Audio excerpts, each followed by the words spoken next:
20 minutes before 7 on this, the 16th of August.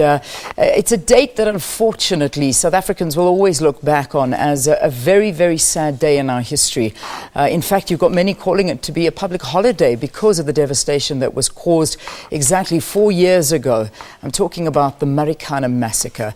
Who could forget these visuals that went around the world and shocked every South African and every member of the, I suppose, community? And imagine the family watching something like this. 34 mine workers were shot dead by police while protesting over poor wages and their living conditions.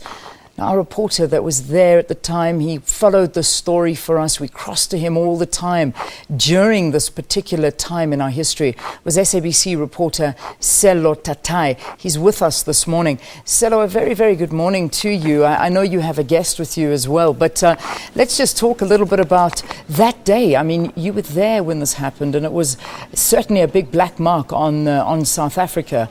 That day was a day I'm sure you will never forget very fast.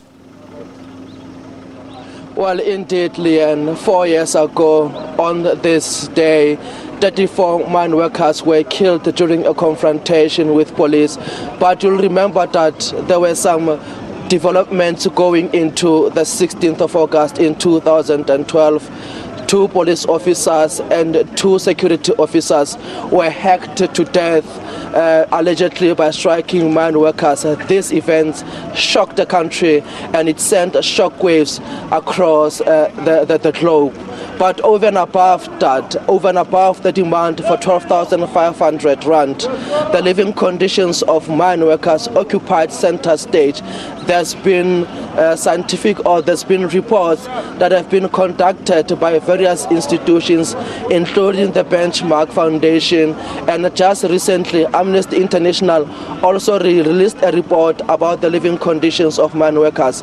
But again, during the Marikana inquiry, Judge Ian Falam made strong recommendations about the living conditions of mine workers. Interestingly, in one of the research that was conducted, it was found that Lonmin has over 28,000 workers, and in those 28,000 workers, only 3,000 of them live in proper accommodation.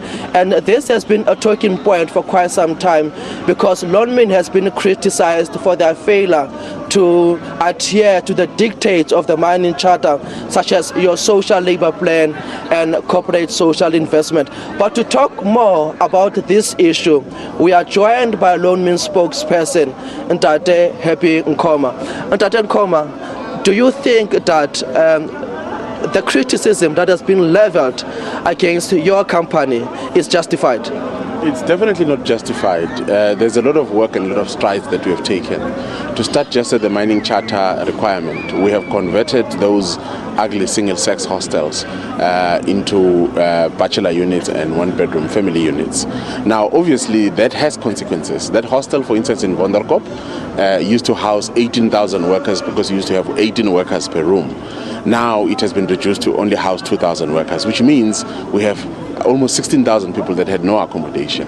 So we moved to the next phase. What we did is we partnered with government, donated land to government, and asked government to build integrated housing units where we had flats that our workers could rent, and there were also RDP houses for those who were unemployed. So that has been completed. There has been issues about its occupation, but we are done with that. We've built 600 homes there. Unfortunately, not properly allocated, but that's dynamics of this area. Then we are now on the next phase where in between the hostels, we have actually built flats which our workers can actually accommodate. We're in the process of actually preparing them to occupy those. We have committed in that regard 500 million, of which we've already spent 200 million. We are still going to spend another 300 million building more units in between our hostels. And so the thing is with housing, it takes a while. If you're building on new ground, the issue of approvals, for instance, it will take 2 years to get a zonal approval. It will take another year to get plans approved. Just last one question, but did it have to take the recommendations by the Commission of Inquiry for you guys to act? We were already acting, as you will realize, around 2007, 2008. We had already started building houses in Marikana. The three houses that people were talking about, those were houses actually we had put up to see if the workers can choose them.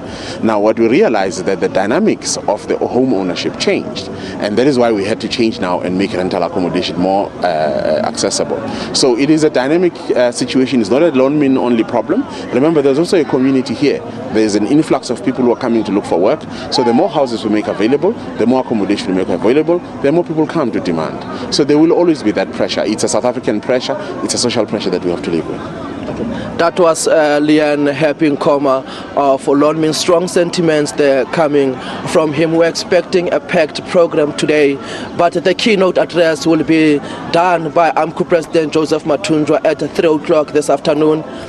And at 3:45, there will be a moment of silence. That is when this incident happened. And for now, it's back to you guys in the studio. All right, Sello, thank you very much for the update there. We will be crossing to you a bit later on in the program, throughout the morning, actually, just to see those events that are going to be happening there in commemoration of this day 4 years ago.